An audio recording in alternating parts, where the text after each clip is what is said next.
Okay. Philip Sidney काफ़ी एक prominent part हैं when it comes to English literature and when it comes to Elizabethan age. Spenser के ये दोस्त भी थे और स्पेंसर ने अपनी फेरी क्वीन में बुक 6 में उन्हें सर कैलिडोर के नाम से रिप्रेजेंट किया है, जो कि कर्टिसी का एक सिंबल थे। इनके जो जितने भी वर्क्स हैं ना, वो सारे के सारे पोस्टहमसली पब्लिश किए गए थे, यानी जितने भी वर्क्स हैं इनके, वो इनकी डेथ के बाद पब्लिश हुए थे। कोई भी इनका जो इम्पोर्टेंट वर्क है, it was not published in his life time. अब उसमें आर्केडिया फेमस है, एन अपॉलजी फॉर पोइट्री, जिसको हम डिफेंस ऑफ पोइसी भी कहते हैं, एस्ट्रोफल एंड स्टेला।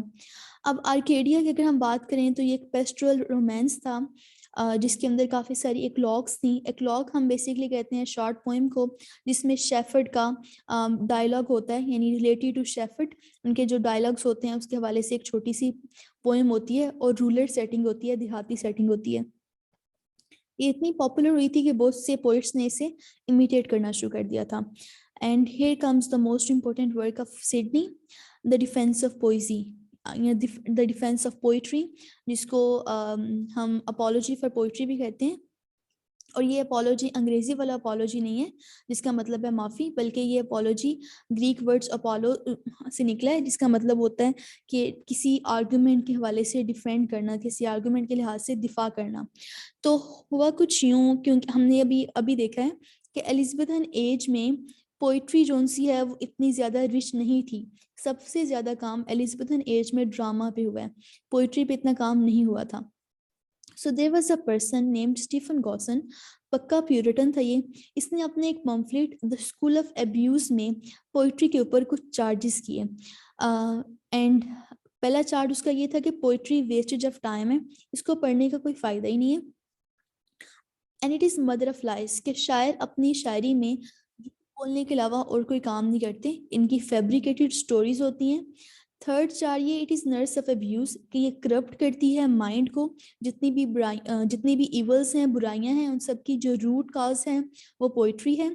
और फोर्थ आर्गुमेंट इन्होंने ये दिया था कि प्लेटो ने भी अपनी बुक रिपब्लिक में पोइट्स को बैनिश कर दिया था। ये हमने जब अरिस्टोटल की पोइटिक्स पढ़ी थी तब भी हमने प्लेटो के इस चार्ज के बारे में देखा था। तो अब Sidney being like ideal English man और being a lover of poetry, उन्होंने इस बात को ठान लिया कि भाई he needs to respond him. तो उन्होंने इन तमाम चार्जेस का जवाब दिया। अब जो पहला चार्ज था स्टीफन गॉसन का कि poetry is the waste of time, उसका उन्होंने ये आंसर दिया कि poetry is not the waste of time.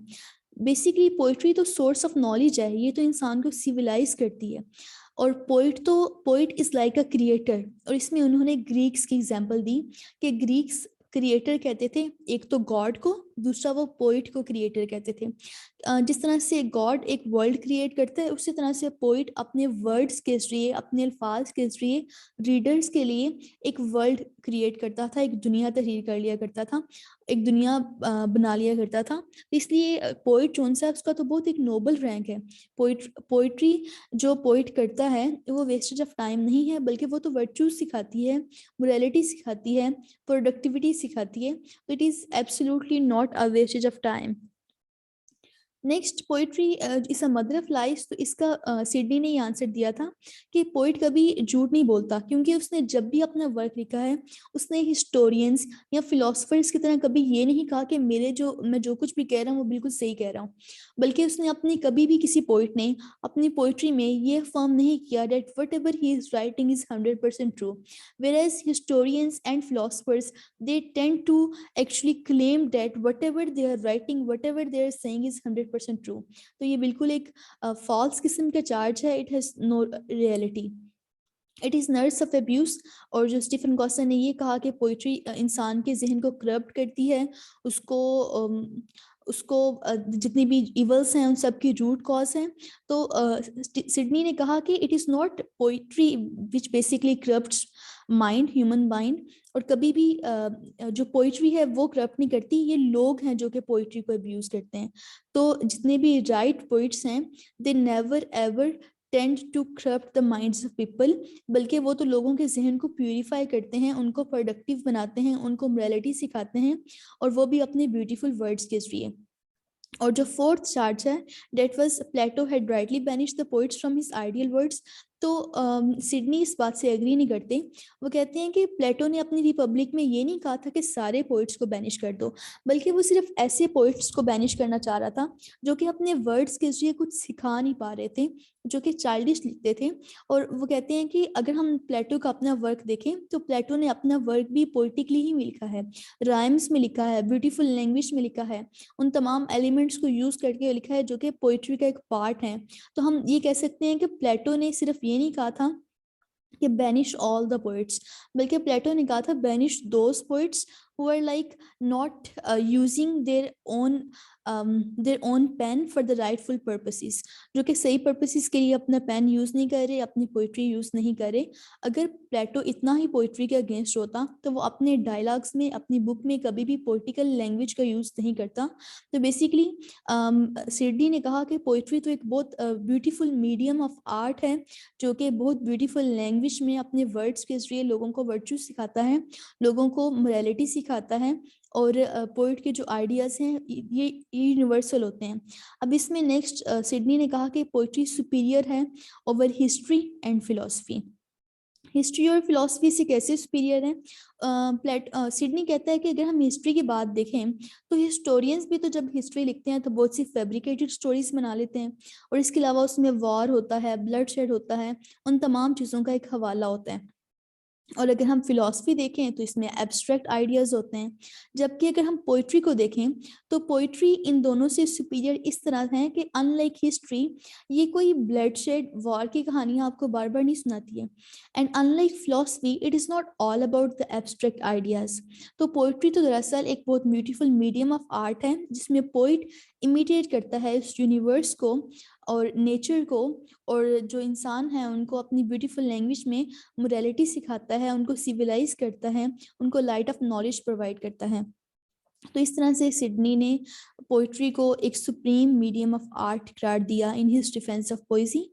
और इसके अलावा ये क्योंकि फर्स्ट इंग्लिश लिटरेरी क्रिटिसिज्म में पहला वर्क भी माना जाता है इसको।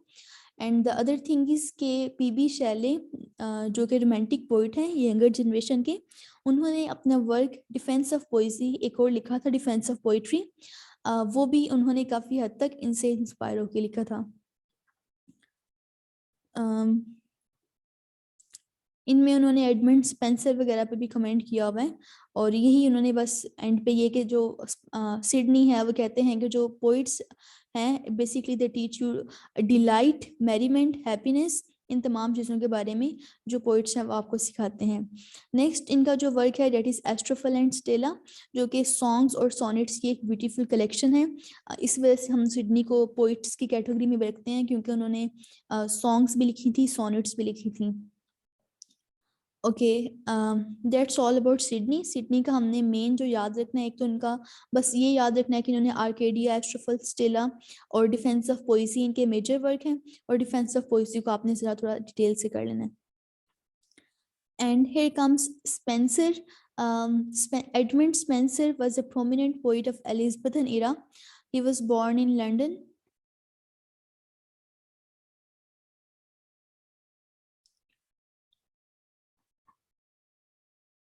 लेडी पेनिलोप के बारे में there different views about her. एक तो इनके बारे में ये कहा जाता है कि she was like quite a Nobel lady, जिनको इसने सिडनी ने अपनी जो सोनेट्स हैं उनमें एक क्वाइट एक लीडिंग फिगर के तौर पे लिया हुआ है। और इसके अलावा लेडी पेनिलोप और भी बहुत से दूसरे प्लेस में भी अपेयर हुई हैं। इनको हम कह सकते हैं कि it's like a kind of trick by different poets. Shakespeare ने भी अपनी कुछ पोइम्स में कुछ लेडीज को एड्रेस किया हुआ है, और उसके बारे में क्रिटिक्स अभी तक जज कर रहे हैं that who they are actually.